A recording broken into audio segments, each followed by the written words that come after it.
श्री कृष्णा श्री कृष्णा श्री कृष्णा श्री कृष्णा। गुरुर्ब्रह्मा गुरुर्विष्णुः गुरुर्देवो महेश्वरः गुरुः साक्षात् परं ब्रह्म तस्मै श्री गुरवे नमः। तस्मै श्री गुरवे नमः। हरि ओम तत्सत्। पंचदशी 9வது அத்தியாயம் 96வது श्लोकम्।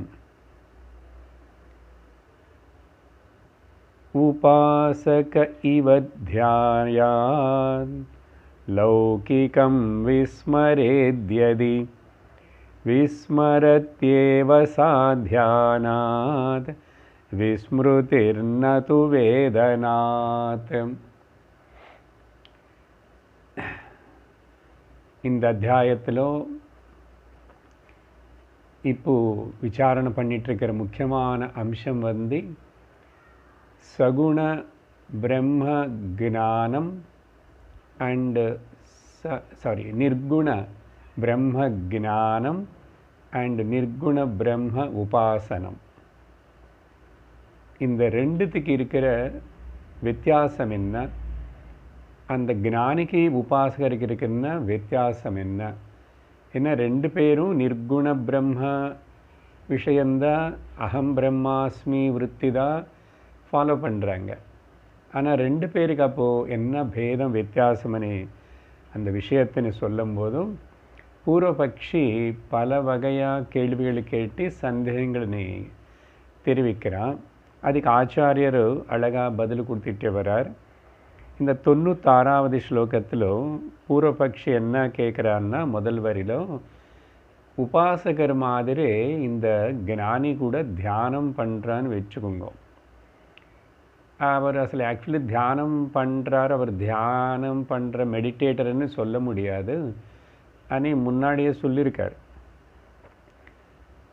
மெடிடேட் பண்ணுறாருன்னா அவர் பண்ணி தான் ஆகணும், கம்பல்சரியாக பண்ணுறாரு, ரெகுலராக பண்ணுறாரு. அப்படின்னா அவர் மெடிடேட்டர் இல்லை, அவர் உபாசகர் தான் சொல்லிட்டார். ஆனால் இந்த பூர்வபக்ஷிக்கு இன்னும் அது சரிப்படலை. அதனால் சரி ஒருவேளை, ஆனால் அங்கங்கே ஞானிகள் கூட தியானம் பண்ணுறது மாதிரி பார்க்குறோம். தியானம் பண்ணுறாங்க அப்படின்னு சொன்னால் தியானம் பண்ணவே மாட்டாரன்னு இது கூட ரூல் கிடையாது, பண்ணது பார்க்குறோமே. அப்போது எப்படி உபாசகர் அந்த தியானத்திலோ லோக விஷயம் விவகாரத்தின் எல்லாத்தினையும் இக்னோர் பண்ணுறானோ தற்காலத்துக்கு அது அந்த நினைவு வராமல் செய்கிறதுக்கு தியானம் பண்ணுறான்.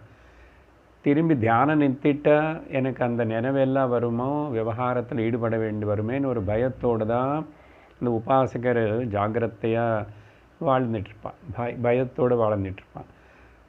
அந்த மாதிரி ஞானி கூட ஒருவேளை தியானம் பண்ணுறான்னு அப்புறம் இவர் கூட விஸ்மிருதி ஏற்படும் இல்லையோ, இக்னோர் பண்ணுவார் இல்லையா, அப்புறம் என்னதான் வித்தியாசம் அப்படின்னு கேட்குறான். அதுக்கு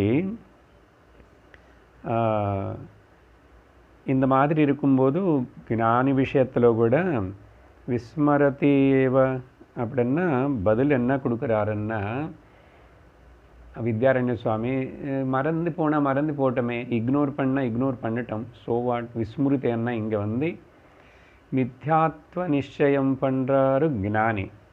ஆனால் உபாசகர் அந்த மித்யாத்வ நிச்சயத்தை இன்னும் கஷ்டிதமாக பண்ணலை.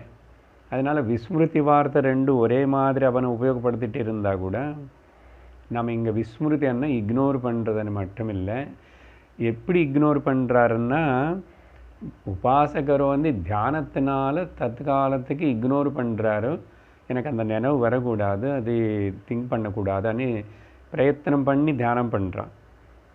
அவருடைய விஸ்மிருதி தியானத்தினால தவிர நது வேதனாத்து ஞானம் ஏற்பட்டு. என்ன ஞானம் பாருங்கள், வேதனாத்துன்னா ஞானம். என்ன ஞானம்? மித்யாத்வ நிச்சய ஞானம். அகம் பிரம்மாஸ்மி டிக்ளேரிங் அண்ட் கிளைமிங் திஸ் ஞானம். அதனால தான் இவர் விஸ்மிருதி இக்னோர் பண்ணுவார். அதனால தவிர இட்ஸ் நாட் பிகாஸ் ஆஃப் தியானம்னு சொல்லி பதில் கொடுத்தார். அதுக்கு பிறகு இப்போது இன்னைக்கு 97வது ஸ்லோகத்தில் படிக்கிறோம். தியானம் त्वैश्चिकमेतस्य वेदनात् मुक्तिसिद्धितः ज्ञानादेव तु कैवल्यम् इति शास्त्रेषु डिण्डिमः. இது ஆச்சாரியர் வித்யாரண்ய சுவாமியே சொல்கிற விஷயம்.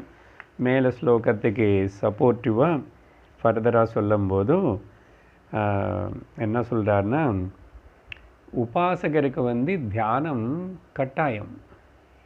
உபாசகருக்கு டைமு நியமங்கள் தியானம் அது எப்படிப்பட்ட உபாசனானாலும் சரின்னு சொல்லிட்டோம். நிர்குண பிரம்ம உபாசனான்னு மட்டும் இல்லை, சகுண உபாசனை பண்ணுறான்னா கூட அது தியானம் தானே. இனி மனோவியாபாரம் இது கட்டாயம், அவருக்கு கம்பல்சரி. ஆனால் జ్ఞాన விஷயத்தில் மெடிடேஷன் అనేది ஆப்ஷனல். அவருக்கு பண்ணணும்னு அவசியம் இல்லை. பண்ணால் பண்ணுவார், பண்ணலன்னாலும் பண்ணல, அப்படி அவருது. அதனால் அப்போது ஞான விஷயத்தில் ஏன் அப்படி சொல்லப்படுறதுன்னா, பதங்களுடைய அர்த்தம் பாருங்க. இப்போது ஏதஸ்ய வேதனாத், அந்த ஞானிக்கு முந்தாவது ஸ்லோகத்தில் வேதனாத்னு சொன்னார் இல்லையா, ஏதஸ்ய இந்த ஞானி உடைய வேதனாத் அந்த அறிவுனால ஞானத்தினால முக்தி சித்திதக, அவருக்கு முக்தி అనేది சித்தமாயிடுது. நித்திய சித்த வஸ்துவாகவே ஆல்ரெடி இவர் கெயின்ட் தட். அதனால் ஞானிக்கு இனிமேல் அடைய வேண்டியது, விட்டுட வேண்டியது, சாதிக்க வேண்டியது எதுவுமே இல்லை. Nothing to gain, nothing to lose.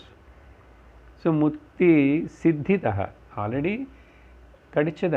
அவர் முக்தனன்னு சொல்லி நித்திய முக்தனன்னு உணர்ந்துட்டார். அப்போது அப்படி இருக்கும்போதோ அதனால தியானம் ஐச்சிகம். ஐச்சிகம்னா அவருடைய விஷ் அண்ட் வில். விரும்பிட்டா தியானம் பண்ணுவார், உட்காரலாம், இல்லைன்னா இல்லை. So as per his own விஷுக்கு பேர் ஐச்சிகம். அப்போது இதுதான் ஞானி விஷயத்தில். இது ஸ்ருதி கூட இப்படி தான் டிக்ளேர் பண்ணுறது. ரொம்ப பாப்புலராக பிரபலமாக சொல்கிற என்ன சொல்கிறது, ஞானாத் ஏவ து கைவல்யம். ஞானத்தினாலேயே இவருக்கு கைவல்யம் வந்துச்சு. அதனால் அந்த மோட்சம், கைவல்யம்னு மோட்சம் வந்தது. அவர் முக்தன்னு சொல்லிட்டு உணர்ந்துட்டார், அவர் முக்தன் தான். அதனால் ஞானத்தினால் மட்டுமே கைவல்யம் வரும் அப்படின்னு இது சாஸ்திரேஷு, இது பல சாஸ்திர உபனிஷத்துகளுக்குள்ளே ரொம்ப முரசடிச்சுட்டு சொன்ன மாதிரி, தண்டோரா பண்ண மாதிரி டிண்டிமஹா எங்கே பார்த்தான்னு அது சொல்லப்பட்டிருக்கு. ஆனால் இங்கே ஒரு விஷயத்தை நம்ம பார்க்கணும். இந்த ஸ்டேட்மெண்ட் ஞானாதேவது கைவல்யம்னு பல வாட்டி சொல்கிறோம். அது பல வாட்டி பாஷ்யத்தில் கூட சங்கரர் எழுதியிருக்கலாம். ஆனால் இந்த பர்டிகுலர் இதே மாதிரி ஸ்டேட்மெண்ட் எங்கே உபனிஷத்தில் இல்லை. அது ஒன்றும் கவனிக்கணும். ஒருவேளை இது முன்னாடி இருந்ததோ, அது அந்த கடிக்காமல் இருக்கா, வேறு ஏதாவது உபனிஷத்தில் எங்காவது இருக்கா? ஏன்னா எல்லா உபனிஷத்துக்கள் அவைலபிளாக இல்லையே. ஆனால் பிரபலமாக இந்த ஸ்டேட்மெண்ட் சொல்கிறது எல்லா ஆச்சாரியர்களுக்கு பழக்கம். அப்புறம் எல்லா காமெண்டேட்டர்ஸும் அதை சொல்லுவாங்க. ஸோ ஞானானேதத்து கைவல்யம் అనేది இது பிரசித்தமாக தான் இருக்கு. ஆனால் இது எங்கேயுமே காணப்படுது. ஆனால் இதே விஷயத்தினு வேறே விதமாக பகவத்கீதை உபனிஷத்து எல்லாத்திலும் கூட இந்த பாயிண்ட் சொல்லப்பட்டது. ஏஷா பிராமி ஸ்திதி பார்த்த நைவம் பிராப்ய விமுஹ்யதி ஸ்தித்வா ஸ்யாமந்தகாலேபி பிரம்ம நிர்வாணமிருச்சதி. பிரம்மபூத பிரசன்னாத்மா பல கீதா ஸ்லோகங்கள் பல உபனிஷத்தில் வர ஸ்டேட்மெண்ட்ஸ் மந்திரங்கள் கூட இந்த விஷயத்தினை நல்லா விவரித்து சொல்கிறது. ஸோ அதனால் அதை நம்ம கவனிக்கணும். அப்புறம் பஜகோவிந்தத்தில்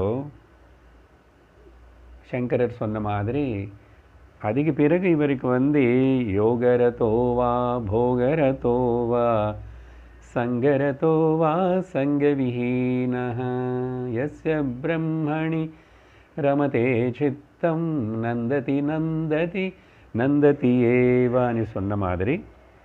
அப்புறம் அப்போது ஞானம் என்ன அப்படின்னு கேள்வி வரும். ஓகே, ஞானம் வந்தால் போது அதுதான் கைவல்யம்னா அர்த்தம் என்னன்னா, அது என்னமோ ஒரு தனிப்பட்ட மிஸ்டீரியஸ் ஒரு அனுபவமோ ஒரு ஈவெண்ட்டோ நடக்கணும் అని சொல்லி எதிர்பார்க்கக்கூடாது. அப்போ என்ன, அது ஞானம் என்பது கேவலம் புத்தியிலோ உணர்து தான், அறியறது, தெரிஞ்சுக்கிட்டான், ஜஸ்ட் தெரிஞ்சுக்கிறது, அண்டர்ஸ்டாண்டிங் பண்ணிக்கிறது தவிர மோட்சம் అనేది இன்னொரு வஸ்துவாக ஒரு ஈவெண்ட்டாக ஒரு மிஸ்டீரியஸ் திங்காக எதுவுமே கிடையாது. நல்லா ஜாக்கிரதையாக கேட்கணும், புரிஞ்சுக்கணும். அதனால இந்த ஒரு நாளைக்கு ஒரு சந்தர்ப்பத்தில் ஏதோ ஒரு மிஸ்டீரியஸ் எக்ஸ்பீரியன்ஸ் ஏற்படும், இல்லைன்னா ஈவெண்ட்டு ஆகும், அப்படினேது கிடையாது. இப்போ புரிஞ்சிச்சுன்னா புரிஞ்சிச்சு, அவ்வளோதான். இப்போ புரிஞ்சிச்சுன்னா அதனால தான் அண்டர்ஸ்டாண்டிங். காக்னிட்டிவ் சேஞ்சு தான் புத்திలో அறிவில் ఇదని என்னது, பிரம்ம சத்தியம் நான் அது, அண்டு ஜகத் எல்லாமே கூட நாமரூபம் மித்யா அப்படின்னையும் ஏகமேவ அந்த நாமரூப மித்யா காணப்படுறது கூட அனாத்மா இல்லை, பிரம்மமே தான். பிரம்மத்து மேலே மாயனே ஒரு புகை, ஒரு என்னது பனி, ஸ்னோ மாதிரி அப்படி வரும்போது அது அப்படி காணப்படுறது தவிர ஒன்றும் இல்லை, இருக்கிறது ஒரே வஸ்து. ஸோ அதனால் ஞானாதேவத்து கைவல்யம் అనేది சாஸ்திரத்தில் சொல்லப்பட்டிருக்கே பல இடத்துல. அப்போது ஸோ ஞானத்தினால விஸ்மிருதி, இக்னோரிங் த வேர்ல்ட் அண்ட் மித்யாத்ம நிச்சயம் பண்ணுறது. ஆனால் அதே உபாசகரோ வேறு இவன் அப்படியெல்லாம் பண்ண முடியாது. அந்த நிலைக்கு வந்தால் தான். அப்போது இது சொன்னதுக்கப்புறம் இந்த சமாதானம், இந்த இதுக்கு அவன் சந்தோஷப்படலை. பூர்வபக்ஷி மறுபடியும் இன்னொரு கேள்வி அனுப்புகிறான். இந்த கேள்விகளெல்லாம் ரொம்ப இன்ட்ரெஸ்டிங்காக இருக்கும். விஷயம் நமக்கு நம்ம எந்த நிலையில் இருக்கிறோம், எப்படி நமக்கு புரிஞ்சது சாஸ்திரம் అనేది தெரியும். 98 படிக்கிறோம். தத்வவித்யதி நத்யாயேத் பிரவர்த்தேத ததா பஹிஹ பிரவர்த்ததாம் சுகே நாயம் கோ பாதோஸ்ய பிரவர்த்தனே. இங்கே ஒரு புதுசு விதமாக ஒரு கேள்வி கேட்குறான். என்ன சொல்கிறேன்னா, அப்போது ஞானி தியானம் பண்ண அவசியமில்லை, அது மட்டும் இல்லை. உபனிஷத்து, பகவத்கீதா எல்லாமே கூட இந்த ஞானி விஷயம் சொல்லும்போது ஞானிக்கு ஜபம் பண்ண வேண்டியதில்லை, கோவிலுக்கு போக வேண்டியதில்லை, சந்தியாவந்தனம் பண்ண வேண்டியதில்லை, பூஜை பண்ண வேண்டியதில்லை, அர்ச்சனை, பாராயணம், வேத அத்தியனம் எதுவுமே பண்ண வேண்டியதில்லை. அவருக்கு எதுவுமே பண்ணணும்னு நிபந்தனம் கிடையாது. அப்புறம் அதனால் தியானம் అనేది கூட அவருக்கு அஷ்டாவக்ர கீதையில் சொல்லுவார், நான் தியானம் பண்ணணும்னு சொல்லிட்டு நினைக்கிறேன், இதே பெரிய என்னுடைய வேதனை என்றார். ஒரு சாதகனை அப்புறம் நான் தியானம் பண்ணுறேன், நான் தியானிக்கணும்னு அது பெரிய ஞான நிலைக்கு அந்த தியானம் நான் பண்ணணும் அப்படின்னு நினைக்கிறது ஒரு பெரிய தடமாகவே பேசி சொல்லியிருக்காரு.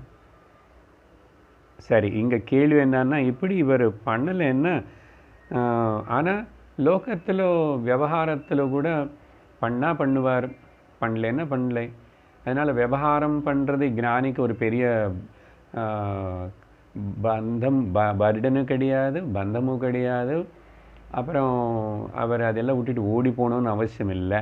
பண்ணலாம் பண்ணுவாங்க சில பேர். அப்படி இருக்கும்போது இது பெரிய தவறு இல்லையா?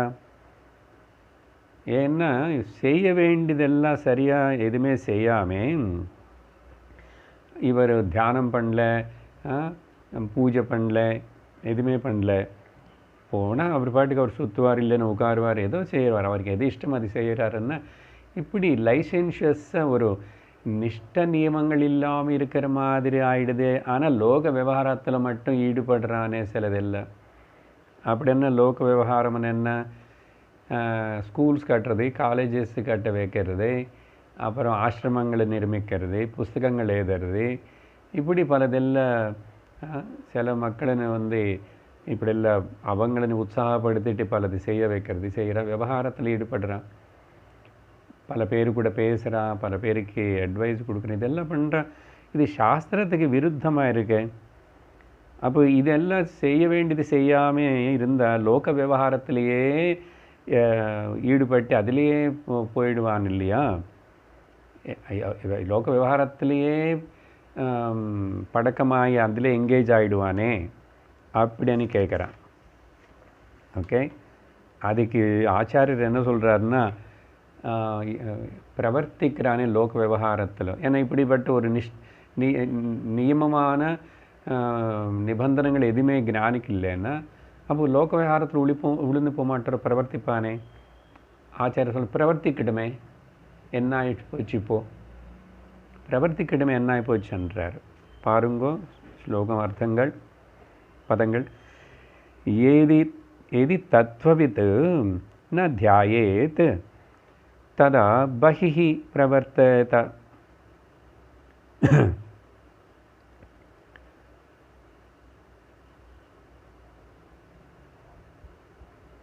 அப்போது ஒருவேளை நீ இந்த மாதிரி கேட்டா, எது தத்துவவித்து இந்த ஞானி தியானம் பண்ணல, ஜபம் பண்ணல, எந்த ஒரு நியமம் நிஷ்டை வச்சுக்கணும் மாதிரி தெரியல, அப்படி இருந்த அவர் மனசனது இருக்குல்ல, சரீரம் இருக்கிறதுனால அப்போ பகிர்முகமாக போய் பாஹ்யத்திலேயே பிரவர்த்தனம், வரலில் ஆக்டிவிட்டீஸ்லேயே பிரவர்த்திக்க மாட்டானோ, ஈடுபட மாட்டானோ அப்படின்னு நீ கேட்டால், அயம் சுகேன பிரவர்த்ததாம். ஓகே, அப்போ அதுக்கு ஆமாம், இந்த கேஸ் அவன் சுகமாக பிரவர்த்திக்கட்டுமே, மே கெட் இன்வால்வ்டு, சுகேன பிரவர்த்ததாம்.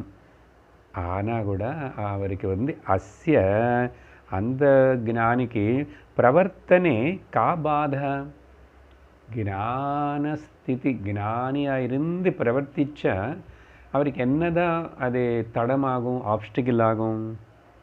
கஹ பாதா, what is the problem, what is the obstacle? ஏன்னா ஞானம் ஏதாவது ஆயிடுமா என்ன, அறிவு ஏதாவது வந்தது போகுமா என்ன? அதனால் நீயே இவ்வளோ ரொம்ப ஞானஸ்திதி, ஞானியுடைய ஸ்திதி என்னன்னு அது நீ உனக்கு தெரிஞ்சுக்காமே அது நீ பாஹ்யமாக பார்த்து இப்படி எல்லாம் கேள்வி கேட்குறே. அதனால் பிரவர்த்திக்கட்டும். ஸோ வாட்ன்றார் ஆச்சாரியர். பிரவர்த்ததாம் சுகேன அயம். Okay, let him involve, but gnani happily will involve and happily we will withdraw. அவருடைய வில் பவர்னால் வித்ட்ரா பண்ணிக்கலாம், இல்லைன்னா இன்வால்வ் ஆகிறோம். அதனால தான் நிறைய மகாத்மாஸ் சுற்றி எவ்வளோ பெரிய ஆர்கனைசேஷன் என்ன வந்தால் கூட அவங்க பத்ம பத்திரமிவாம்பசா, அந்த லோட்டஸ் ஃப்ளவர் தண்ணி மேலே இருந்துட்டு எப்படி ஜலம் ஒட்டுக்காமல் இருக்கின்றனதோ அந்த மாதிரி தான் ஞானி. என்ன உள்ள அந்த ஞானம் అనేది அவனை எதிலும் மாட்டிக்க விடாது. அப்போ எதுக்கு பண்ணுறாங்கன்னா அவங்களுடைய ஸ்வபாவ ஒரு வாசனைனால சில பேர் பிரவர்த்திக்கலாம். இல்லை, இன்னொரு காரணம் கருணனால். கேவலம் அந்த ஞானிக்கு இருக்கிற கருணை தயை அது எக்ஸ்பிரஸ் ஆகும்போது தானாக ஈஸ்வரருடைய சங்கல்பமாக அது பல சேவா காரியங்கள் அது இதெல்லாம் நடக்கும். ஆனால் நம்ம வெளியில் பார்த்து அவங்கள எடை போட்டு அவங்க அப்போ ஞானி இல்லை, இவன் எல்லோரும் மாதிரி லோகத்தில் ஈடுபடுறாரு, இதில் பண்ணுறாரு அதில் பண்ணுறாருன்னு நம்ம நினைக்கவே கூடாது. ஏன்னா நமக்கு அந்த நிலை நம்ம அதில் இருந்து அது நமக்கு புரிஞ்சு நிஷ்டை வந்தால் தான் நமக்கு அது புரியும். அப்போ வரைக்கும் வந்து கும்முன்னு பார்த்துருக்கணும், பேசக்கூடாது அப்படின்னு சொன்னார். இன்னும் வேறு விதமான கேள்வி அனுப்புகிறா. 99 பார்த்தோம்னா, அதிப்பிரசங்கம் இதி சேத் பிரசங்கம் தாவதீரய பிரசங்கோ விதிசாஸ்திரம் சேத் ந தத் தத்துவவிதம் பிரதி. நல்ல முக்கியமான ஒரு ஸ்லோகம். என்னன்னா, இப்போ இன்னும் கொஞ்சம் நேராகவே கிரிட்டிசைஸ் பண்ணி சொல்கிறதுக்கு ட்ரை பண்ணுறான்.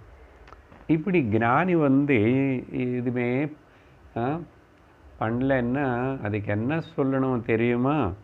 பூர்வபக்ஷி ஸ்டூடெண்ட் சொல்கிறான், இந்த தத்துவவித் இது எதுலையுமே இப்படி எல்லாம் செய்யாமல் இருந்தால், ஆனால் லோக விவகாரத்தில் மட்டும் எங்கேஜ் பண்ணி அப்படி பார்த்துங்க இருந்தால் அது பாபமாகும். அது பாபமாகும். அது பாபம் ஆகாதா அப்படின்னு கேட்குறான். எப்படி பாபமாகும்? பாபம்னு எந்த விதத்தில் சொல்கிறான்னா பாருங்கோ. அதிப்பிரசங்கா இதி சேத், இது ஒரு கேள்வி. நீ ஒருவேளை அப்படி நினச்சிலிட்டு இது அதிப்பிரசங்கான்னு அர்த்தம் இங்கே வந்து வயலேட்டிங் த சாஸ்திர விதி நிஷேதங்கள்னு திரஸ்காரம் பண்ணுற மாதிரி ஆகிடும். சாஸ்திர விதி நிஷேதங்கள்னு திரஸ்காரம் பண்ணுற மாதிரி ஆகிடும். இங்கே பிரசங்கான்னு அர்த்தம் லிமிட்னு அர்த்தம். அதிப்பிரசங்கன்னா அவர் வந்து லிமிட்ஸ் தாண்டி போகிறாருன்னா தப்பு வழியில் போகிறாருன்னு அர்த்தம். ஓகே, தப்பு வழியில் போகிறார். இல்லை சாஸ்திரத்துக்கு மரியாதை கொடுக்கறது இல்லையா, கொடுக்கலை. டிஸ்ரெஸ்பெக்டிங் த ஸ்கிரிப்சரல் இன்ஜங்ஷன்ஸ், சாஸ்திர விதி நிஷேதங்கள்னு அவர் மரியாதை கொடுக்காம டிஸ்ரெஸ்பெக்ட் பண்ணுறாருன்னு ஒருவேளை நீ கேட்டால் உனக்கு தோணுனா அப்படி நினச்சி சேத், அப்போது நீ சொல்ல தாவத் பிரசங்கம் ஈரையா. அப்போ எது லிமிட்டு, எது வந்து சாஸ்திரத்துக்கு சம்மத்தமானதனேது? நீ அதிப்பிரசங்கம்னா நீ என்ன நினச்சிட்ருக்க? ஓகே, சாஸ்திரத்துக்கு மரியாதை காட்டாமல் போகிறதுன்னா சரி, நீ சொல்லு பிரசங்கம்னு என்ன லிமிட்டு? பிரசங்கம்னா த ஆப்ளிகேஷன்ஸு என்ன பண்ணணும் நீ சொல்லன்ற. அப்போதான் சொல்கிறான் அவனை மறுபடியும் என்னது விதி சாஸ்திரம் பிரசங்க. பிரசங்கம்னா லிமிட்டுன்னா ரூல். நீவன எல்லாருக்கும் சாமான்யமாக சொல்லப்பட்டது. சாஸ்திரம் வேதம் வந்து பல விதி நிஷேதங்கள், டூஸ் அண்ட் டோன்ட்ஸு பலது சொல்லியிருக்கேன். இப்போ அதெல்லாம் பண்ணணும் இல்லையா? அதெல்லாம் பண்ணாமல் இருந்தால் அதிப்பிரசங்கம் ஆகிடும். ஓகே, ஓவர் வயலேட்டிங் த சாஸ்திரையுடைய இன்ஜங்ஷன்ஸு. அப்படியா இவன் நீ அப்படி பதில் கொடுத்தா மறுபடியும் ஆச்சாரியர் சொல்கிறாரு, தத்துவவிதம் பிரதி ந, நீ நினைக்கிற மாதிரி அந்த சாஸ்திர விதி நிஷேதங்கள் டூஸ் அண்ட் டோன்ட்ஸ் இந்த தத்துவவித்துக்கு ஞானிக்கு, ஞானம் அடைஞ்சவனுக்கு, உணர்ந்தவனுக்கு அவனுக்கு அப்ளை ஆகாது. Not applicable. தத்துவவித் பிரதி ந. என்ன அது சாஸ்திரமே சொல்லியிருக்கேன், நீ கவனிக்கலை. அப்போ ஏன் இப்படி சொல்லியிருக்கேன் அப்படியும் சொல்லியிருக்கேன்னா, எல்லா விதி நிஷேதங்கள் யாருக்கு சொன்னதுன்னா அது வந்து சாதகர்களுக்கு, சாதிச்சவனுக்கு இல்லை. நம்ம யாருன்னு பற்றி பேசுகிறோம்? இப்படி சாதிச்சவனை பற்றி பேசுகிறோம். அதனால் ஜாக்கிரதை புரிஞ்சுக்கணும். ஞானி பற்றி பேசுகிறோம். இது நமக்கு உடனே அப்ளை ஆகுமா இல்லைனேது நம்ம நிலை என்னன்னது நம்ம பார்க்கணும். நமக்கு தெரியணும் ஹிருதயத்தில். அதனால் இது இந்த சாஸ்திர விதி நிஷேதங்கள் யாருக்கு அப்ளை ஆகுமோ தெரியுமா? சொல்கிறேன் பாரு நான் அனு இப்போது ஆச்சாரியரே சொல்கிறார். அது எது வச்சுட்டு அவர் அப்படி சொல்கிறான்? சாஸ்திர விதி சாஸ்திரம் பிரசங்கமனி. அவனு நீங்களும் படிச்சிருப்பீங்க இல்லையா? நீங்கள் சாஸ்திரம் நல்லா படித்தவங்கள தானே. பாருங்கள், உதாரணத்துக்கு பகவத்கீதையில் பூர்வபட்சி சொல்கிறேன். பகவத்கீதையில் என்ன சொல்லியிருக்கு? தஸ்மாத் சாஸ்திரம் பிரமாணந்தே காரியா காரிய வியவஸ்திதோ அப்படின்னு 16வது அத்தியாயத்தில் அந்த தெய்வாசுர சம்பத் விபாக யோகம் விஷயம் பேசும்போதும் அதனால் மனுஷன் இந்த தெய்வீ குணங்களோட சாஸ்திரம் சொன்ன மாதிரி எது செய்யணுமோ எது செய்யக்கூடாதோ தஸ்மாத் சாஸ்திரம் பிரமாணம். அதுக்கு என்ன பிரமாணம்? சாஸ்திரம் பிரமாணம். காரிய அகாரிய, டூஸ் அண்ட் டோன்ட்ஸ் அப்படின்னு அங்கே இருக்கப்பா. ஆனால் அது யாருக்குன்னா போய் சேராதவனுக்கு. இப்போ பிரயாணம் இப்போ தான் தொடங்கிட்டான், அவனுக்கு தான் ரூல்ஸ் அப்ளை ஆகும். அவனுக்கு தான் டிக்கெட் வாங்கணும், அவனு தான் அந்த டிக்கெட் ஜாக்கிரதை வச்சுக்கணும். அந்த கரெக்டாக டைமுக்கு போகணும், ஏறணும். அந்த ஏறின ஃப்ளைட்டோ ட்ரெயினில் ஒழுங்க இருக்கணும்.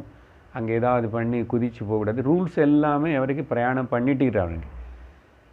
அவனு ஒருத்தவனு எங்கேயுமே போகல, அவனுக்கு என்ன ரூல்ஸ் இருக்கும்? சேர்ந்தவனுக்கு என்ன ரூல்ஸ் இருக்கும்? அதனால் ஞானிக்கு இல்லை. அது ஆச்சாரியர் என்ன சொல்கிறாருன்னா, ஆமாம் அதெல்லாம் சொல்லப்பட்டிருக்கு, கேளு. யாருக்கோ சொல்கிறேன். வர்ணாஸ்ரம வயோவஸ்தா அபிமானோ யஸ்ய வித்யதே தஸ்யைவ ச நிஷேதாಶ್ಚ விதய சகலா அபி. சகல விதி நிஷேதங்கள் எத்தனையோ சொல்லியிருக்குல்ல, அது கூட திரும்பி சாஸ்திரம் சொன்னதே லோக்கல்லி மாநில வைஸு மாவட்டம் வைஸ் பார்த்தோம்னா அவங்களுக்கு மறுபடியும் அவங்கங்க லோக்கல் ஆச்சாரியாஸ் அங்கே குருகள் பலதெல்லாம் சொல்லி எத்தனையோ வச்சிருக்கோம். விதி நிஷேதங்கள் தான் எல்லாமே. இந்த கையோடு சாப்பிடக்கூடாது, இந்த கையோடு சாப்பிட்ணும், கை அலம்பிக்கணும், சாப்பிட்றதுக்கு அப்புறம் கை பண்ணணும், இத்தனை திரி வைக்கணும் விளக்குக்குள்ளே, இந்த பக்கம் திரும்பி உட்காரணும், நமஸ்காரம் இப்படி திரும்பி பண்ணணும், என்னென்னமோ இருக்குது, பலதெல்லாம் இருக்குல்ல இருக்குது. இதெல்லாம் யாருக்குன்னா இந்த சக்கலம் விதய அப்படி யாருக்குன்னா வர்ண ஆசிரம வய அவஸ்த அபிமானின. யாருக்கு தேகம் நானன்னு அபிமானம் முதல், அதுக்கப்புறம் நானும் ஜீவனு, நான் ட்ராவல் பண்ணுவேன், நான் அந்த லோகத்துக்கு போகணும் இந்த லோகத்துக்கு போகணுன்னு அபிமானம். பாருங்கள், எல்லா அபிமானம் யுகோ. இங்கே ஆச்சாரிய சொல்ற வர்ண அபிமானம். வர்ணம், நான் பிராமண வர்ணத்துக்கு சேர்ந்தவன். அதுக்கப்புறம் அந்த பிராமணனுக்குள்ளேயே மறுபடியும் பார்த்தோம்னா வடநாடு தென்னாடு என்னென்னமோ சொல்லியிருக்கான், வைதிக நியோகி. பாருங்கோ, இப்படி அதில் பெருமைப்படுறது அபிமானம், வர்ண அபிமானம். அப்புறம் ஆசிரம அபிமானம், நான் பிரம்மச்சாரி அதனால் நான் இப்படி இருக்கிறேன். அந்தந்த வர்ண ஆசிரமங்களுக்கு பல விதி நிஷேதங்கள் எல்லாம் சொல்லியிருக்கு, தர்மசாஸ்திரத்தில் வேதமே சொல்லியிருக்கு. அதே மாதிரி வயசுக்கு தகுந்த மாதிரியும் சிலதெல்லாம் சொல்லப்பட்டிருக்கு, வயசுக்கு தகுந்த மாதிரி. ஸோ அதனால் வர்ண ஆசிரம வயசு, அப்புறம் ஆல்ரெடி ஷரீர அபிமானம், இத்தனை அபிமானம் இருக்கிறவனுக்கு தான் இந்த விதி நிஷேதங்களும் அப்ளை ஆகுமோ வித்யதே. சரியா?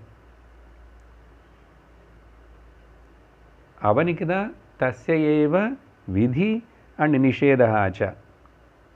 ஸோ சகல விதி நிஷேதங்கள் எவ்வளோ நாளைக்கு நமக்கு இந்த தேக அபிமானம் இருக்கோ, தேக அபிமானத்துக்கு சேர்ந்த பல வகையான அபிமானங்கள், எல்லாம் எத்தனை அபிமானம் இருக்கு. அபிமானம்னு ஈகோதான். அதுக்கு எவ்வளவு சாஸ்திரம் படிச்சுட்டு இருக்கிறவங்களுக்கு கூட, ட்ரெடிஷ்னலாக இருக்கிறவங்களுக்கு கூட, பக்தங்களாக இருக்கிறவங்க கூட, அப்புறம் எங்கள் சுவாமி பெருசு, எங்கள் ஊர் சுவாமி பெருசு, எங்கள் குருநாதர் பெருசு, இப்படி ஏதோ ஒரு அபிமானம். நாங்கள் எந்த மாதிரி குலத்தை சேர்ந்தவங்க நினைக்கிறீங்க நீங்கள், எங்கள் ஊர் எப்படிப்பட்ட ஊர் நினைக்கிறீங்க அப்படின்னு சொல்லிட்டு உள்ள ஒரு அபிமானம் இருக்குது பாருங்க. அந்த அபிமானம் இருக்கிறவனுக்கு இந்த ரூல்ஸ் அண்ட் ரெகுலேஷன்ஸ் சொல்லி புரிஞ்சுக்கணும். அதனால வர்ண ஆசிரமம். அதனால அதே வேதம் என்ன சொல்றது?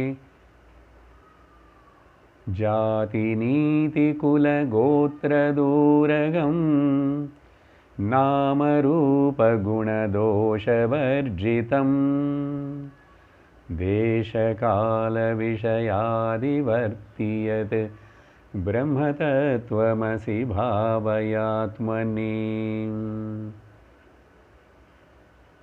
வர்ண ஆசிரமங்களுக்கு அதீதனாயிருக்கிற ஞானிக்கு எப்படி தான் அப்ளை ஆகும் இது?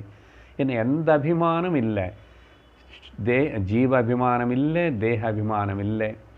அப்போ இந்த தேகமே நான் இல்லைன்னு நினச்சிட்டு இருக்கிற அபிமானம் இல்லாமல் இருக்கிற ஞானிக்கு அதுக்கப்புறம் நான் பிராமணனா, நான் க்ஷத்ரியனா, நான் ஆணா பெண்ணா, இந்த டிஃபரன்சஸ் அவனுக்கு எங்கே தோணும்? அதனால தான் அந்த ஞானம்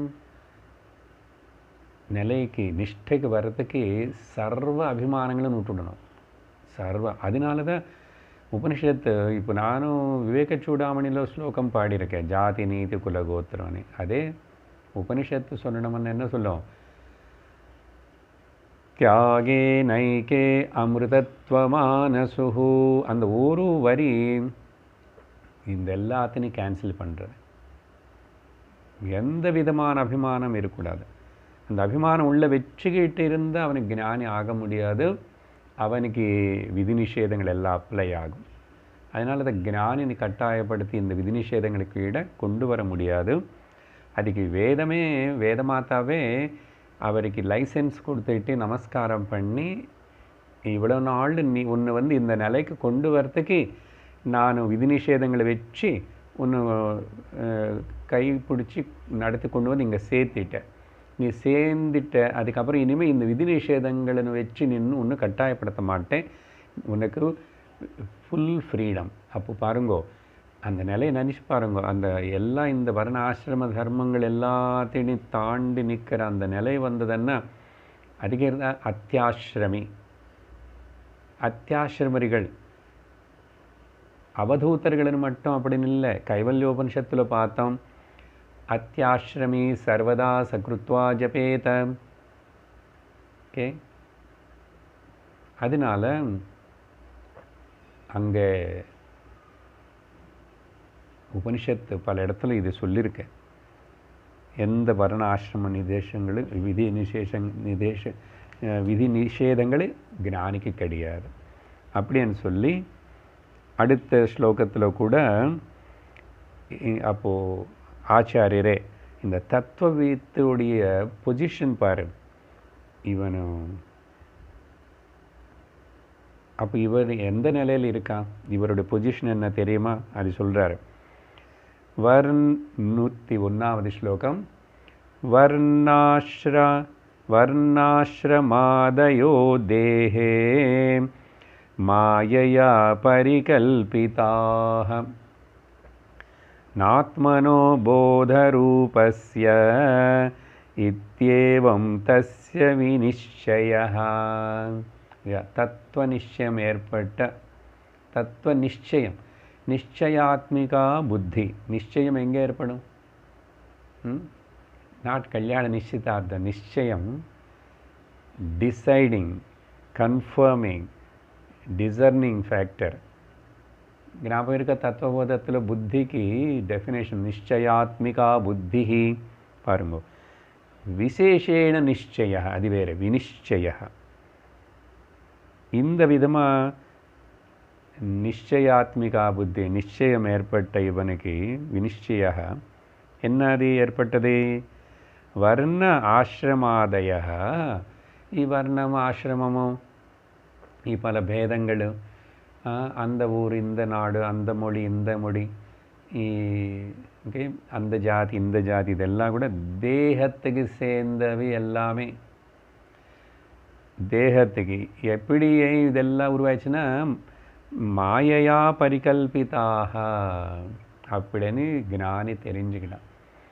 மாயனால் பிரகர்ஷனேன கல்பனம், பல பல பல பல விதமாக வெரைட்டியாக கல்பனம் செய்யப்பட்ட விஷயங்களும்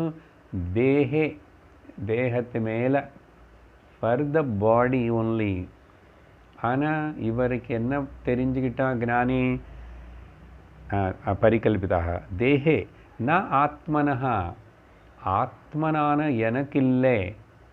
ஆத்மனஹான்னா ஆத்மா எங்கோ இருக்குது, அந்த ஆத்மாவுக்கு இல்லை, அந்த பிரம்மனுக்கு இல்லை. யார் அந்த பிரம்ம? ஆத்மா நான் தானே. அப்போது ந ஆத்மனஹா, ஆத்மா இப்போ எப்படி இருக்கு? போதரூபஸ்ய இதி ஏவம், போதம் போதம் பிரதிபோத விதித்தம் மதம், அந்த சுத்த ஞானைக ரூப மூர்த்தியாக இருக்கிற நான், அது எதிலும் கலந்துக்கலை, எல்லாத்தையும் அப்படி பிரகாசிக்க செய்கிறது சாட்சியாக.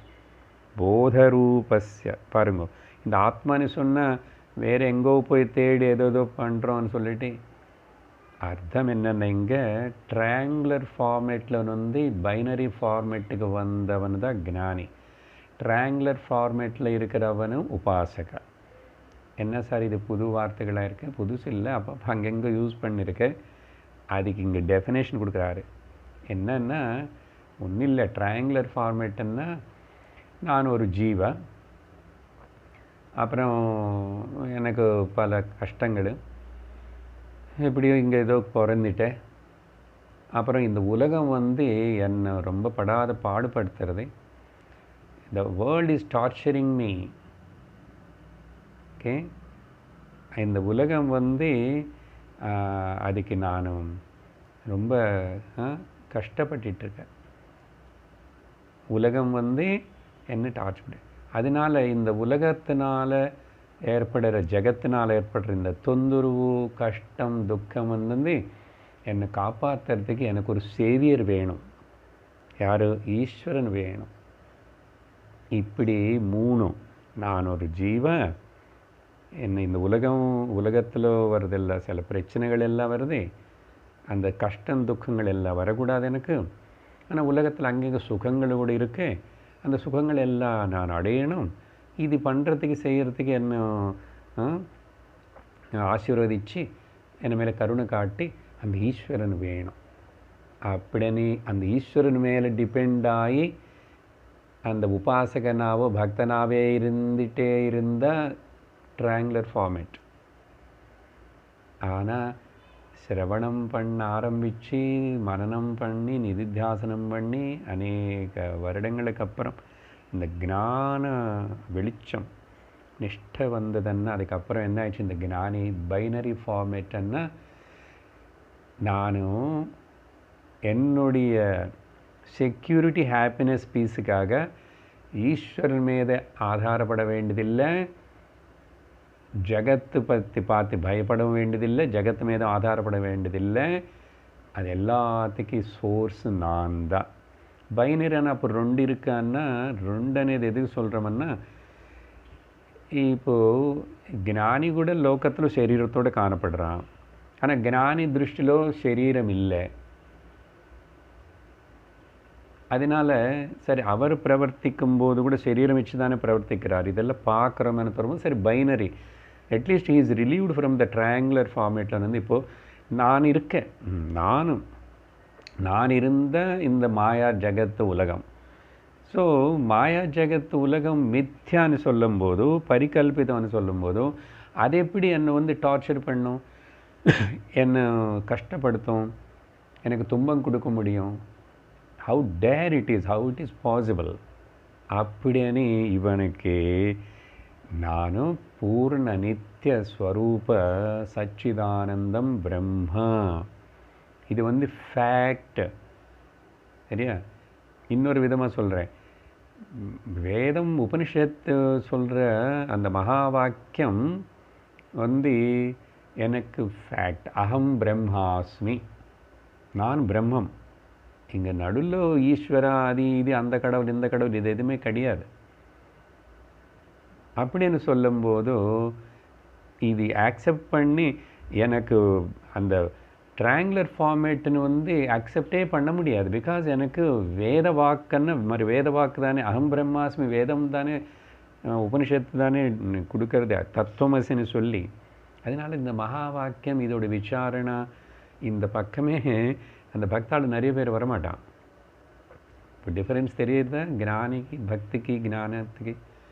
பக்தி வேணும், பக்தி ஒரு சாதனமாக வச்சுக்கிட்டு அதெல்லாம் எதுக்கு சொன்னாங்கன்னா கர்மயோகம் பண்ணி சித்த சுத்தி பண்ணிக்கிட்டு பக்தி யோகம் பண்ணி சித்த ஏகாகிரத்தை வளர்த்துக்கிட்டு ஞான யோகத்துக்கு வந்ததுக்கப்புறம் இனிமேல் பக்தி யோகா ஞான யோகம் கர்மயோகம் தேவைப்படுமா? ஏன்னா ஞானம் அடைஞ்சாச்சு. என்னது ஞானம்? ட்ரையாங்குலர் ஃபார்மேட்ல பைனரி ஃபார்மேட்டுக்கு வந்தாச்சு, அகமேவா.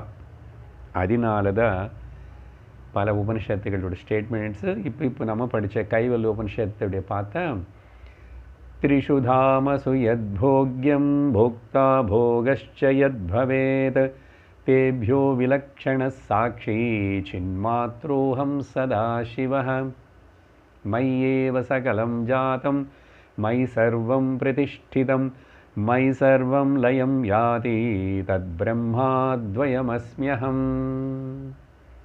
மறக்கக்கூடாது. இது கம்ப்ளீட்லி பூர்ணமாக विनिश्चयः बोधरूपस्य इति एवं तस्य नानु बोधस्वरूपమైనటువంటి జ్ఞానస్వరూపమైనటువంటి సచ్చిదానందం నాను. இந்த நான் అనేది அகண்டம் அனந்தமானது. இப்படி பல பகவத்கீதை கூட சொல்லுது. பகவத்கீதைக்கு கைவல்யோபனிஷத்துக்கு சமமாக இருக்கிற ஒரு ஸ்லோகம் இருக்குல்ல, வேதைஷ்ச சர்வைஹ அகமேவ வேத்யஹ. அங்கே வேதாந்த கிருத் அப்படி இல்லை, வேதைஷ்ச சர்வைரஹமேவ வேத்யஹ வேதாந்த கிருத்வேத விதேவச்சாஹம் ந புண்ணியபாபே மம நாஸ்தி நாசஹ ந ஜன்மதேஹேந்திரிய புத்திரஸ்தி ந பூமிராபோ ந ச வன்னிரஸ்தி ந சாநிலோ மேஸ்தி ந சாம்பரஞ்ச ஏவம் விதித்வா பரமாத்மரூபம் குஹாஷயம் நிஷ்கலம் அத்விதீயம் அப்படின்னு முடிகிறது கைவல்யோபனிஷத்து. అది మంత్రం బాహ్యమిల్ల అనుభవత్తులో అపరోక్షமாக అది அப்படியே அதில் அது கூட ஒன்றாயிட்ட ஆனவனு ஞானி. அதனால் சாஸ்திர விதி நிஷேதங்களும் வர்ணாசிரம தேக ஜீவ அபிமானம் இருக்கிறவனுக்கு நாம் வந்து இங்கே ஞானி பற்றி பேசிகிட்ருக்குறோம். ஓகே, அப்படின்னு சொல்லி இன்னும் மேலும் 102வது ஸ்லோகத்தில் ஆச்சாரியரே பேசுகிறாரு. சமாதி மத கர்மாணி மா கரோது கரோது வாம் ஹ்ருதயே நாஸ்த சர்வாஸ்தஹ முக்தயே ஓத்தமாஷயஹ.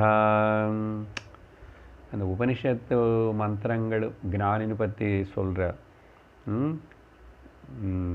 வித்யதே ஹிருதய கிரந்தி சித்தியந்தே சர்வசம்சயாः க்ஷீயந்தே சாஸ்ய கர்மாணி தஸ்மின் திருஷ்டே பராவரே. அந்த மாதிரி அது எல்லாத்துடைய அர்த்தத்தையும் இங்கே ஆச்சாரியர் அவருடைய அனுபவ பதங்களோடு சொல்கிறாரு. ஹிருதயேன அஸ்ய சர்வாஸ்தஹ. நான் 2வது வரியில் வந்து எடுத்துக்கிற பதம் 102. எப்படி எந்த விதமாக இந்த ஞானி வந்து எந்த விஷயங்களுக்கு அதீதமாக இருப்பான்? இப்போ குணாதீதன் అనేది பார்க்க போகிறோம் 14வது அத்தியாயத்தில் பகவத்கீதை. அந்த குணாதீத அப்படின்னாலும் விதி நிஷேத அதீதன் தான் அர்த்தம். சரியா? அது எப்படி అనేది விவரிக்கிறார் இங்கே. ஸோ என்ன சொல்கிறார்? ஹிருதயேன அஸ்த சர்வாஸ்தஹ. யாருடைய ஹிருதயத்திலோ ஓகே எல்லா அட்டாச்மெண்ட்ஸு ஹிருதயத்தில் இருக்கிற சர்வா அஸ்தஹன்னா அஸ்த அஸ்தஹ 2 பதங்கள் இருக்குங்க.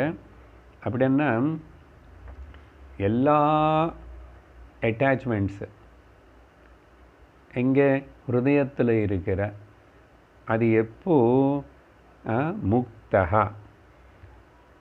இனிமேல் மனசில் எது கூட எதுக்கும் அட்டாச்சாக இல்லவே இல்லை. அது எதுக்குமே புண்ணியம் பாபம் அட்டாச்மெண்ட்டுன்னா எந்த போட்டு அட்டாச்மெண்ட் இல்லை. போட்டு ஞாபகம் இருக்கா? PORT போட்டு பொசெஷன்ஸு ரிலேஷன்ஸு ஆப்ளிகேஷன்ஸு அண்ட் டிரான்சாக்ஷன்ஸு இதெல்லாத்திலிருந்து சாதனைனால் அவன் போட்டு ரிடக்ஷன் பண்ணணும் அப்படின்னு சொல்கிறோம். ஆனால் ஒரு வாட்டி பண்ணி ஞானம் அடைஞ்சதுக்கப்புறம் ஞானி கேன் இன்க்ரீஸ் ஹீஸ் போட்டு எக்ஸ்டென்ஷன் ஆல்சோ. அதுதானே ஞானி விவகாரம்.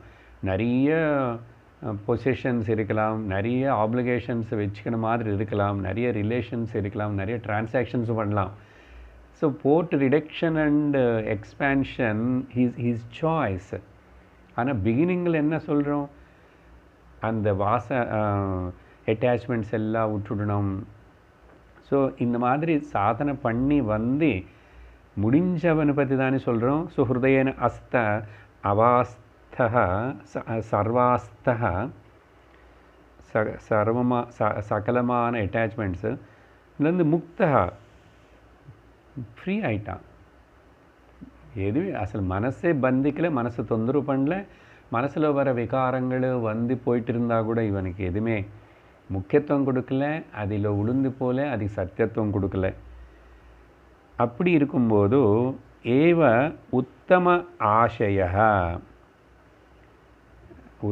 ஆசையன்னா அப்படி மனசில் எப்படிப்பட்ட ஒரு அட்டாச்மெண்ட் எது கூட இல்லை.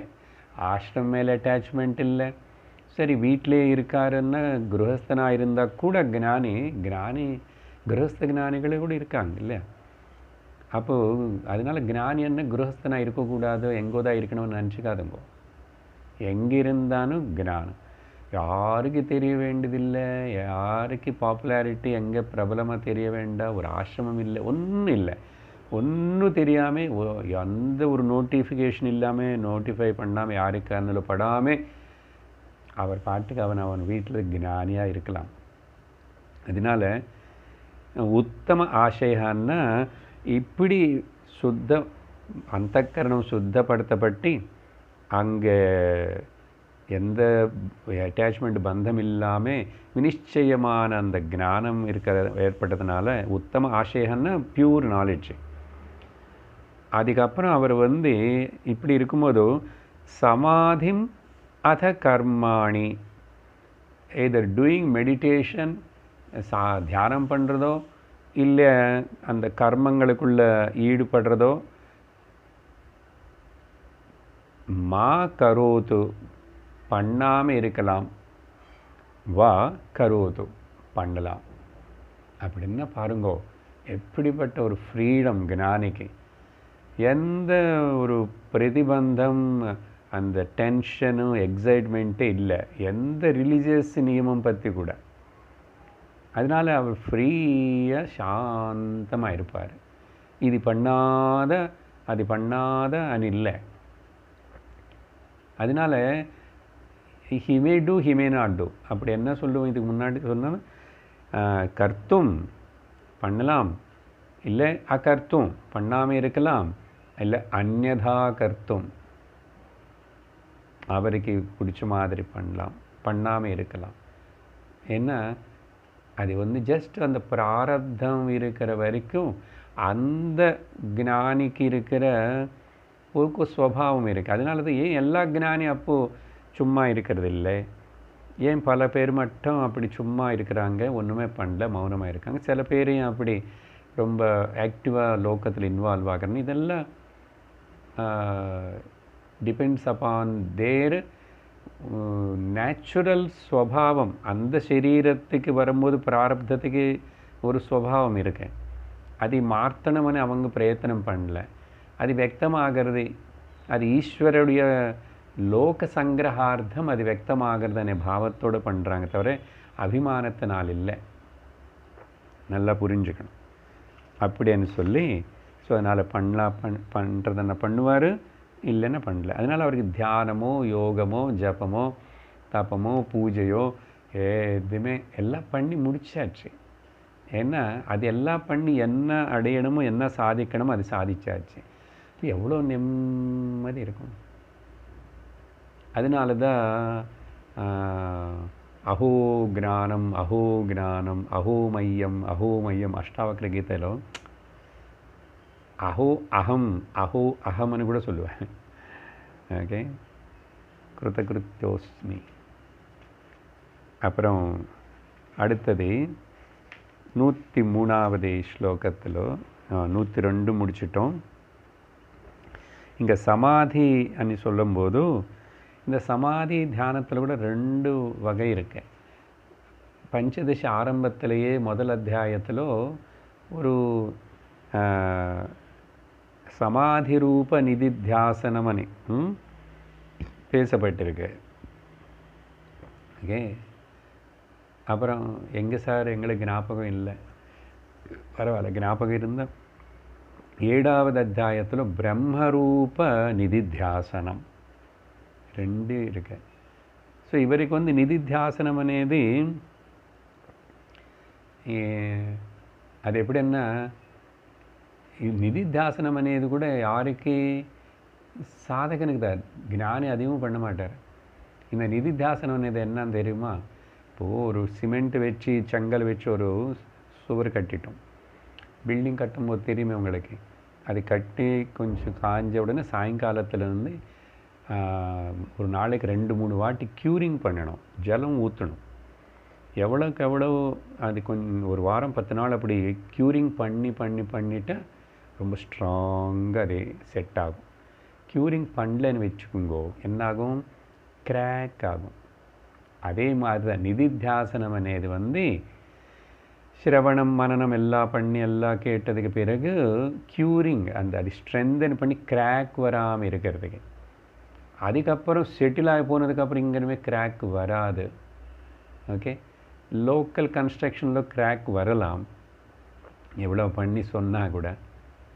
ஆனால் ஞான விஷயத்தில் அந்த கிராக் வராது. சரியா? அதனால் அவர் வந்து சாஸ்திரத்துக்கு వ్యతిరేகமாக போகிறாரு அதர்மமாக போகிறாரு అనేది கிடையாது. அந்த டாபிக் கூட வரும். இப்போது 103வது ஸ்லோகத்தில் இந்த விஷயத்தை இன்னும் நிஷ்கஷ்டிதமாக சொல்கிறார். நைஷ்கர்மேண ந தஸ்யார்த்தः தஸ்யார்த்தோஸ்தி ந கர்மபிஹி ந சமாதான ஜப்யாப்யாம் யஸ்ய நிர்வாசனம் மனஹ.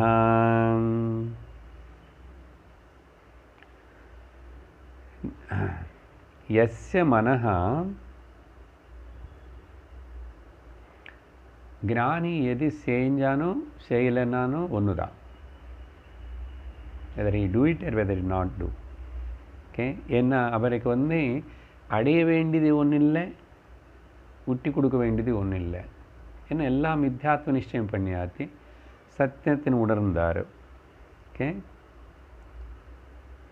அது மட்டும் இல்லை, இந்த பைனரி అనేది கூட ஜஸ்ட் முதல்ல ட்ரையாங்கிள் வந்து வரத்துக்கு பைனரின்னு சொல்லுறது தவிர அதுக்கப்புறம் யூனி தானே, ஏகம் தானே, ஏகமேவா த்விதீயம் தானே. அப்போ என்ன, நோயரான நானும் உணர்வான ஞானஸ்வரூபமாக நானும், அப்புறம் தெரிஞ்சுக்கிற நோயிங்கு. ஓகே, அந்த நோண்டு அனாத்மன்னு சொல்கிறோமே அதேன்னு 2 கூட இவருக்கு தோணாதாமா. ஏன்னா ஒன்றுன்னு சொல்லும் போது அனாத்மா எங்கேருந்து வந்துச்சு அப்படின்னா the knower and the known difference disappear ஆகும். அஃப்கோர்ஸ் நடுவில் நோயிங்கு கூட இல்லை. அப்படி என்ன அர்த்தம், திரிபுட்டி ரஹித ஞானம். திரிபுட்டி இல்லை அங்கே. அதனால தான் அகண்ட சித் சத் கன ஆனந்த கன அப்படின்னு ஏதோ வார்த்தைகள் பேச வேண்டியிருக்கு. ஆனால் அது எல்லாமே அனுபவத்தில் வரும்போது தான் தெரியும். ஸோ இது ஞானி விஷயத்தில் இப்படி திரிபுட்டி எதுவுமே இல்லை.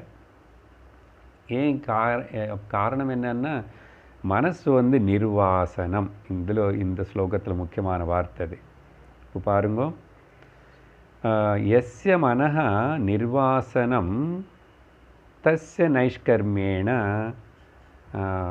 அவனுக்கு வந்து யாருடைய மனசு வந்து இந்த ஞானி மனசு நிர்வாசனம் அப்படின்னா சிம்பிள் மீனிங் வந்து ஃப்ரீ ஃப்ரம் த டிசைர்ஸ்.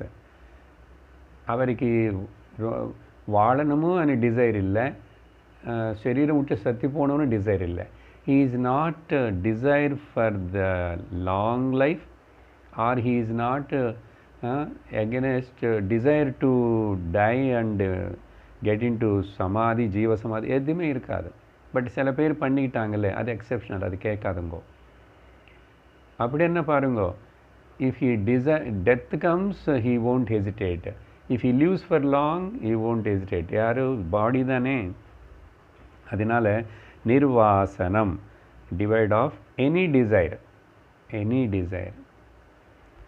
அப்படி இருக்கும்போது தஸ்ய அவருக்கு வந்து நைஷ்கர்மியேன, அப்போது எல்லா ஆக்டிவிட்டீஸுன்னு உட்டி கொடுக்கறதுனால அர்த்தன்னா அவருக்கு இப்போது உட்டி கொடுத்தானும் ஒன்று தான், பண்ணானும் ஒன்று தான். இதுதான் okay. There is no hatred, there is no ragam, there is no துவேஷம். இது ரெண்டும் இப்படி நெகேட் பண்ணி ரெண்டுத்துக்கு அப்பாற்பட்டதுன்னு சொல்லும்போது நமக்கு புரிஞ்சுக்கிறது கொஞ்சம் சிரமப்படுவோம். ஆனால் சாஸ்திரம், உபனிஷத்து, பகவத்கீதை எகெயின் அண்ட் எகெயின் இது ரெண்டுத்துக்கு அதீதம்னு சொல்லும்போதும் இங்கே கர்மா இல்லை நைஷ்கர்மியம். ஸோ நைஷ்கர்மியன்னா எல்லா ரினன்சியேஷன் பண்ணுறதுனால ஆக்டிவிட்டீஸு அவருக்கு புதுசாக ஒன்று ஆட் ஆனது ஒன்றும் கிடையாது. ஆனால் முதல்ல சொல்லும் சாஸ்திரம் சாதனா லெவலில் give up all the unwanted activities, reduce your activities, விவகாரம் குறைச்சிக்கோ, எல்லாத்துலேயும் வந்து வித்ட்ரா பண்ணு, அந்தர்முக சமாராத்தியம், பகிர்முக சுதர்லபா, இதெல்லாம் சொல்லி அப்படி தான் கொண்டு வரணும்.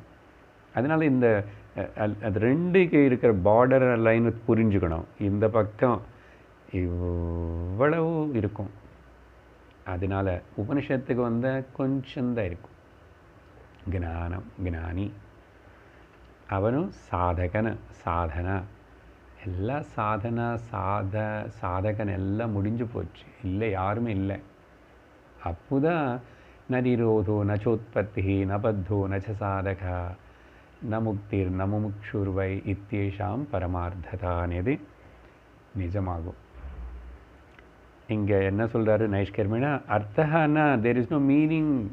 அவருக்கு அதனால் வரப்போகிறது ஒன்றும் இல்லை, அர்த்தம் இல்லை. அதில் கர்மபிஹி தஸ்ய அர்த்தனா அஸ்தி. அதான் நான் சொன்னது தான். அவருக்கு பண்ணான்னு ஒன்று தான், பண்ணலனான்னு ஒன்று தான். Everything is okay, has no meaning. அப்படி இருக்கும்போது இப்படிப்பட்ட இவருக்கு வந்து சமாதான ஜபாபியாம், சமாதானன்னா இங்கே சமாதி, தியானத்தினாலையும் ஜபத்தினாலையும் என்னதான் இப்போ அடைய போகிறேன். இவருக்கு புண்ணியம் வேணுமா, பாப்பம் நீக்கிக்கணுமா, என்ன இருக்கு? ந புண்ணிய பாப்பே மம நாஸ்தி நாசஹ ந ஜன்ம தேஹேந்திரன் சொல்லிட்டும் இப்போ தானே கைவல்ய உபனிஷத்து. அதனால் சமாதான ஜபாபியாம் இது எதுவுமே அதுக்கு ரிலேட்டட். அஷ்டோத்திரமா, சதநாமாவளியா, அப்புறம் பாராயணமா, நத்திங் கான் பியாண்ட்.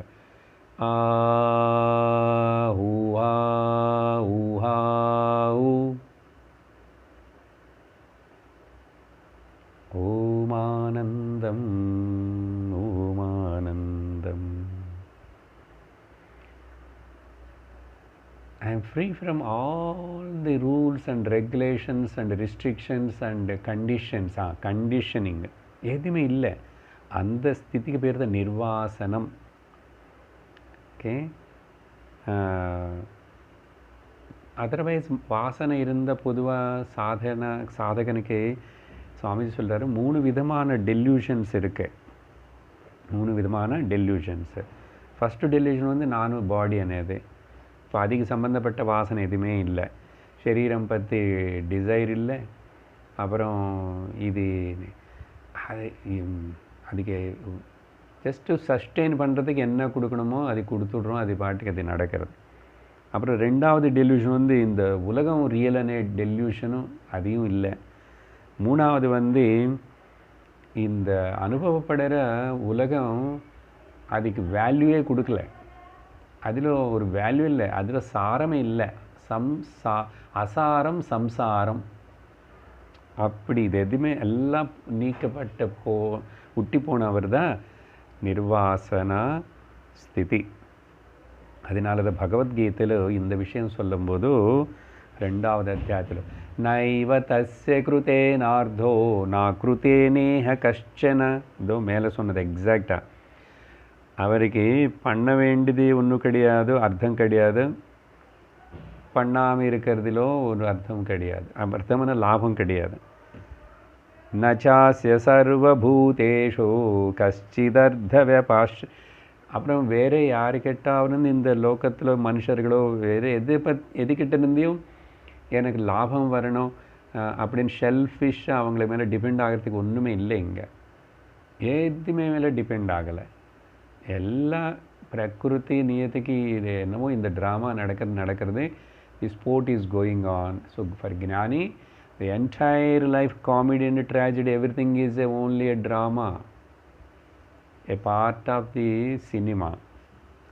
அப்படி அதுக்கப்புறம் இவர் வந்து வாசனாஸ் இல்லாமல் எப்படி இருக்கிறான்னா எகெயின் அந்த நிச்சயம்னு சொன்னார்ல 2 ஸ்லோகம் முன்னாடி, அது காரணம் வினிச்சயத்தினால.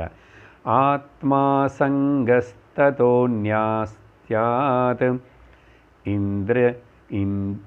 இந்திரஜாலம் ஹிமாயிகம் இத்யசஞ்சல நிர்ணீதே குதோ மனசி வாசனா.